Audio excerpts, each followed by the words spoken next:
Serial तेरी मेरी डोरिया में अंगद की डायमंड वाली प्रॉब्लम उल्टे पुल्टे तरीके से ही सही लेकिन फाइनली सॉल्व हो गई है। और जिस डायमंड के लिए अंगद परेशान था वो वापस अंगद के पास आ गया है। लेकिन इससे अंगद की मुसीबतें इतनी बढ़ गई हैं कि जिस डायमंड के लिए अंगद परेशान था अब उसे वो वापस करना पड़ रहा है। और तो और अंगद को अब साइबा की बातों पर भी यकीन हो गया है कि ज़रूर सनी सूद और डायमंड का कुछ ना कुछ लेना देना है। ये जो भी कुछ चल रहा है वो सीरत को काफ़ी हद तक मालूम है, क्योंकि सीरत डायरेक्टली उस इंसान से जुड़ी हुई है जो अंगद को परेशान करने में लगा हुआ है।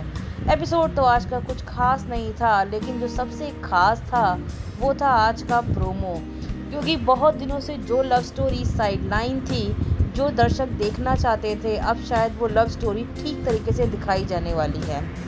साइबा कीरत से पूछती है कि आजकल उसे कौन सी बातें परेशान कर रही है और कीरत उसे अपने कोच के बारे में बता देती है। लेकिन उसी समय वीर वहां पर खड़ा होता है और ये बात सुनकर तो वीर आग बबूला हो जाता है। लेकिन कुछ भी कहिए, मुझे बहुत हंसी आ रही थी। वीर हमेशा इतना क्यूट दिखाया जाता है, उस पर गुस्सा बिल्कुल भी रास नहीं आ रहा था।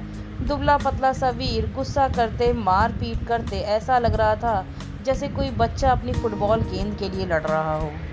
खैर, छोटू सा पजेसिव सा वीर केवल मार नहीं रहा बल्कि मार खा भी रहा है। और सीरत आकर उससे चिपक जाती है और दोनों आई लव यू तो नहीं बोलते, लेकिन दोनों एक दूसरे के ऊपर अपनी फीलिंग्स को जाहिर कर देते हैं कि वीर को बिल्कुल पसंद नहीं कि कीरत को कोई हाथ लगाए और कीरत को भी ये पसंद नहीं कि कोई वीर पर हाथ उठाए।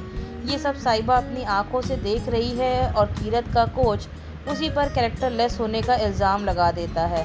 साइबा को तो ये बात बिल्कुल भी बर्दाश्त नहीं होती और हट्टे कट्टे कोच पर साइबा एक झापड़ रख देती है। तो कहानी में ये ट्विस्ट आपको कैसा लगा, ये हमें कमेंट सेक्शन में ज़रूर बताइएगा।